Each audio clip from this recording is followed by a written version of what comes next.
साथियों नमस्कार। मैं भीमसेन राजभर, राष्ट्रीय अध्यक्ष मूल निवासी समाज पार्टी। साथियों,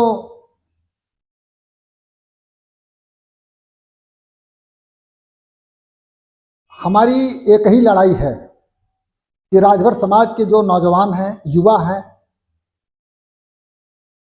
पैसे के अभाव में पढ़ नहीं पा रहे हैं और जो पढ़ लिए आरक्षण न मिलने के कारण नौकरी नहीं प्राप्त कर पा रहे हैं। चूंकि राजभर समाज में पैदा होने के नाते हमारा ये दायित्व बनता है कि समाज का सामाजिक आर्थिक संरक्षण किया जाए। राजभर समाज के नौजवानों के संरक्षण का मात्र एक ही रास्ता है, SC ST आरक्षण। जिस आरक्षण को दिलाने के लिए सुहलदेव भारतीय समाज पार्टी के राष्ट्रीय अध्यक्ष ओम प्रकाश राजभर जी ने यह वादा करके पार्टी बनाई थी और कसम खाया था कि मैं जब तक आरक्षण नहीं दिला लूंगा तब तक मैं चुनाव नहीं लड़ूंगा। वो वादा किए थे, कसम खाए थे, मंचों से कहा करते थे आजीवन चुनाव नहीं लड़ूंगा। चुनाव भी लड़ गए और यह कह करके लड़ गए कि जब चुनाव नहीं लड़ेंगे, मंत्री नहीं बनेंगे तो हम आरक्षण कैसे दिलाएंगे। तो चुनाव भी लड़ गए, मंत्री भी बन गए और यह दूसरा कार्यकाल है। इस दूसरे कार्यकाल में अभी तक न पहले ही कार्यकाल में उन्होंने राजभर समाज को आरक्षण दिलाने का प्रस्ताव विधानसभा में रखा और न दूसरे ही कार्यकाल में वर्तमान में।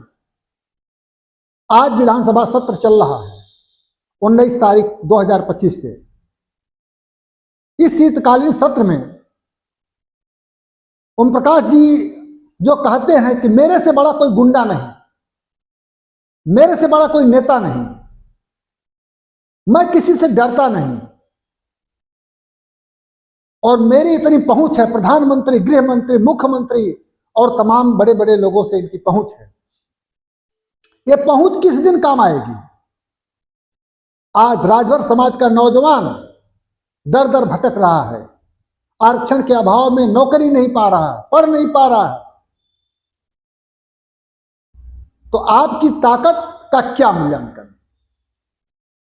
इंसान की ताकत की तुलना आमतौर पर लोग कहते हैं कि बहुत बहादुरी का काम करता है तो कहते हैं शेर है, बहुत बहादुरी का काम करता है तो कहते हैं कि शेर है,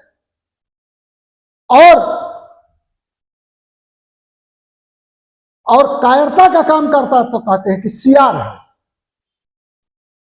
आप बताइए कि आपको मैं शेर कहूं या सियार कहूं,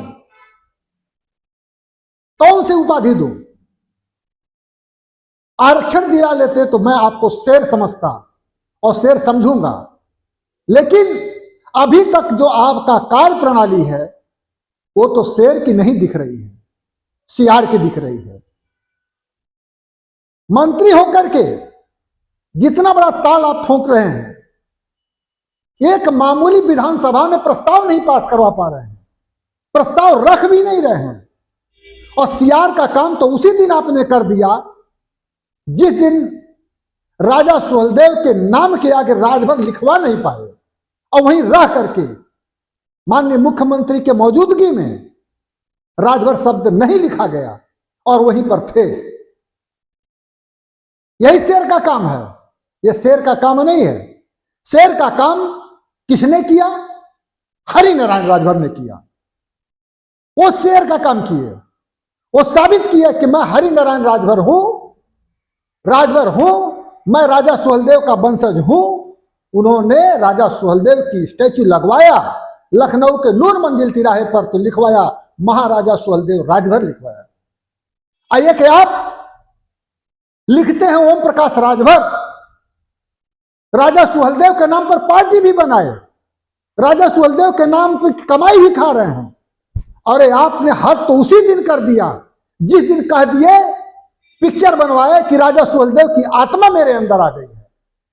कोई भूला नहीं है राजा सुहेलदेव की आत्मा आ गई है, तो राजा सुहेलदेव का काम तो नहीं दिख रहा है। जिस कुल वंश में राजा सुहेलदेव पैदा हुए, राजभर वंश में, उनके नाम के आगे बहराइच में राजभर क्यों नहीं लिखा गया, ये हम सवाल पूछ रहे हैं। इसका जवाब आपको देना पड़ेगा।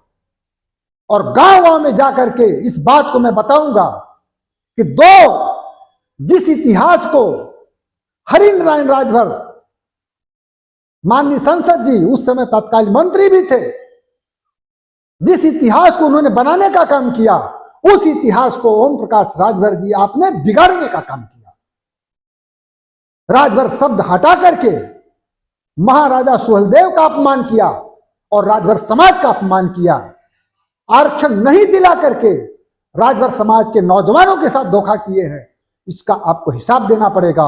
और आपसे हम आग्रह के साथ ये कहना चाहते, चूंकि आप मंत्री हैं वर्तमान में, ये हम पत्र जारी कर रहे हैं, हमारे पार्टी के सेक्रेटरी ने पत्र जारी किया है, और इसके जरिए हम पूछना चाहते हैं, हम आपसे कहना चाहते हैं, राजभर समाज के नौजवानों को जो फर्जी नकली वर्दी पहना रहे हैं, उसकी जगह पर असली वर्दी दिलाने के लिए आरक्षण जरूरी है। इसी शीतकालीन सत्र में आप प्रस्ताव लाइए। भारतीय जनता पार्टी, मुझे पूरी उम्मीद है कि प्रस्ताव आप लाएंगे तो भारतीय जनता पार्टी के लोग प्रस्ताव पास कराएंगे, माननीय मुख्यमंत्री जी प्रस्ताव पास कराएंगे। और यदि नहीं लाएंगे आप प्रस्ताव, इसका मतलब आप राजभर समाज के साथ धोखेबाजी कर रहे हैं और साजिश रचे हुए हैं। इतिहास भी खत्म कर दिए और राजभर समाज के नौजवानों के साथ भी धोखा कर रहे हैं। मैं आशा करता हूं कि आप प्रस्ताव लाएंगे, और नहीं तो आपको हिसाब देना होगा और पूर्वांचल से सुफड़ा साफ हो जाएगा, आपका घमंड चूर चूर हो जाएगा। मैं पुनः राजभर समाज से अपील करता हूं, नौजवानों से अपील करता हूं कि आप लोग इनसे सवाल पूछिए और कहिए कि प्रस्ताव लाने का काम करें, ताकि आरक्षण 2027 के पहले मिल सके। इन्हीं बातों के साथ मैं अपनी वाणी पर विराम लगाता हूं। नमस्कार।